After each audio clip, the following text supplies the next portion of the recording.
Okay, all set? Good morning, everybody, once again. Good morning, sir. Good morning. Good morning, sir. Now, first of all, we are talking about you people, teenagers.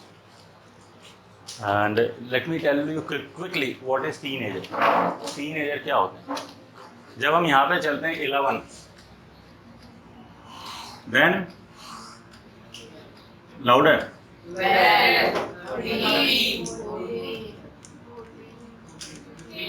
16, 17, 18, 19, 20. ये 13 to 19 this age is known as teenagers because इसके बाद में teen आता है. This is the first thing.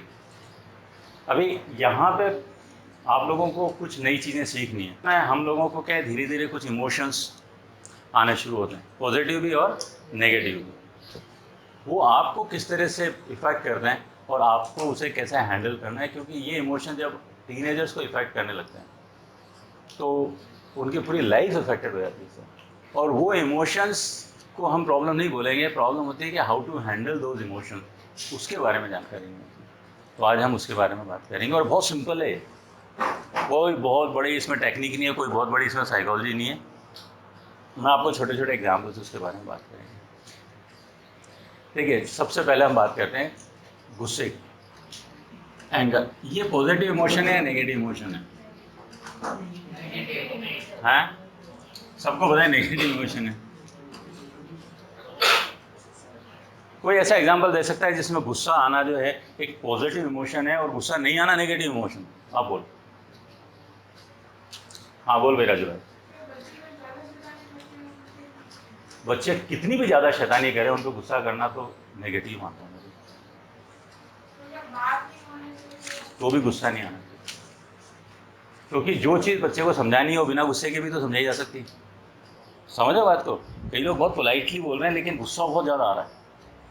कई लोग बहुत shout करके बोल रहे हैं लेकिन गुस्सा नहीं आ रहा. उनको पता है कि शाउट करना पड़ेगा ताकि उसको सामने वाले को थोड़ा सा लगे कि हाँ भाई सीरियस है. क्योंकि कई बच्चों को लगता नहीं है शाउटिंग के बिना कि सीरियस है मामला, उनको ईजी लगता रहता है.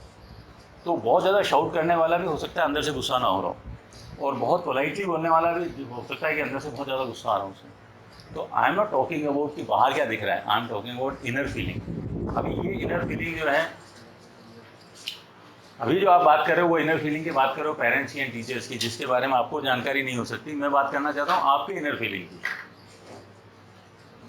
That max sense.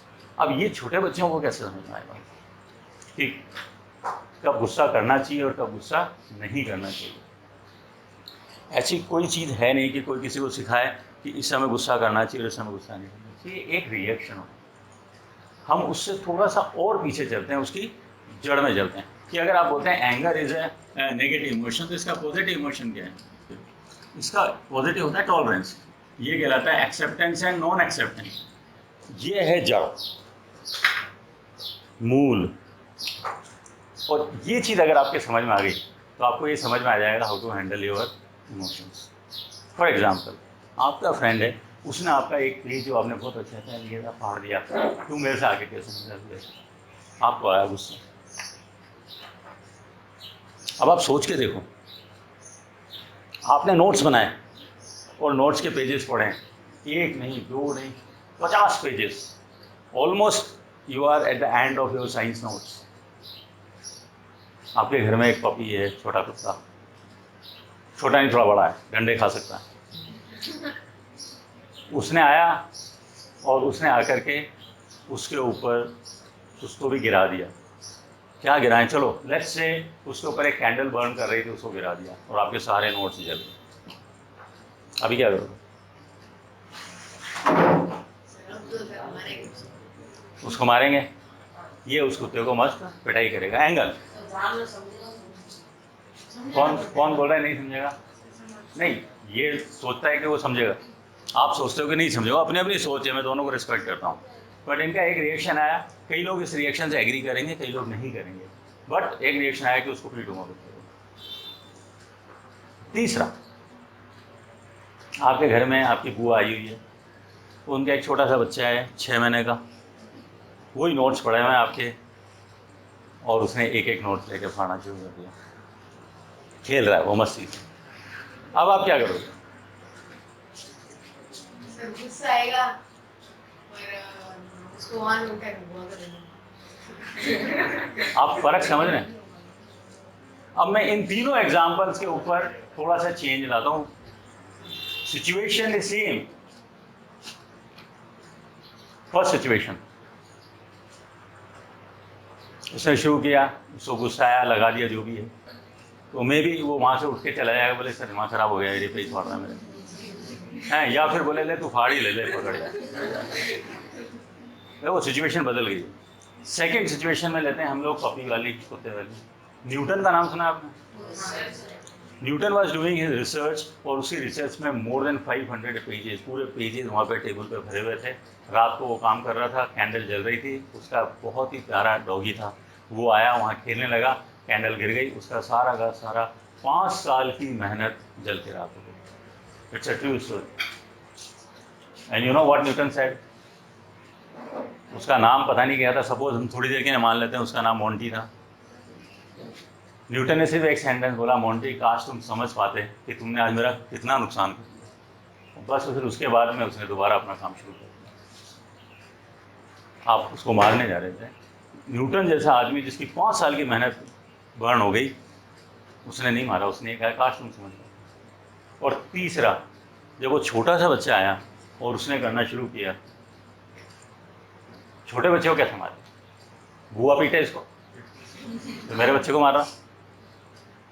ये सिचुएशन ऐसी है. I also understand this, and this is my first understanding towards this theory.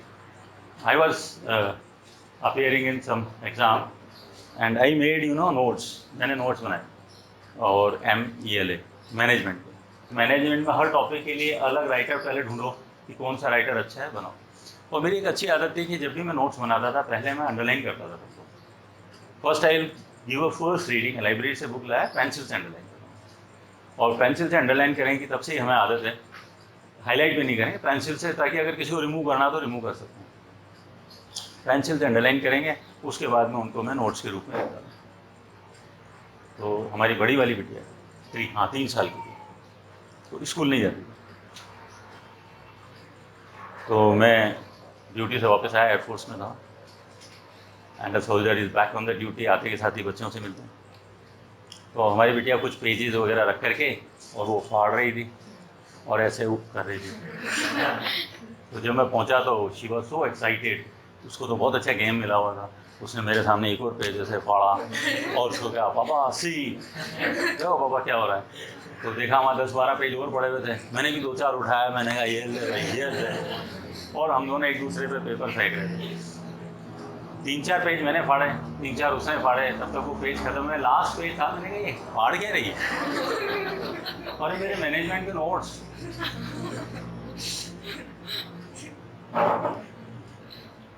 अभी क्या करूँ?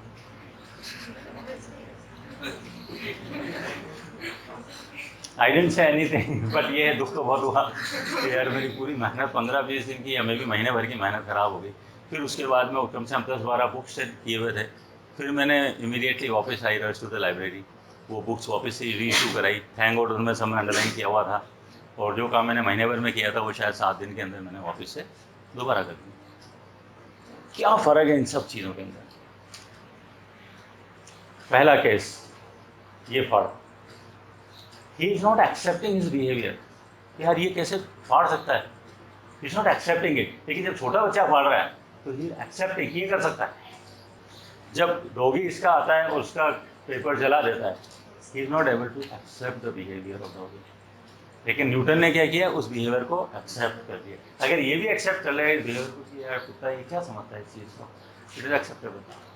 If somebody is behaving in a manner which he is not supposed to, ऐसा व्यवहार करता है आपके साथ जो उसे नहीं करना चाहिए, और आपको क्या लगता है वो गलत लगता है. Somebody is rude to you.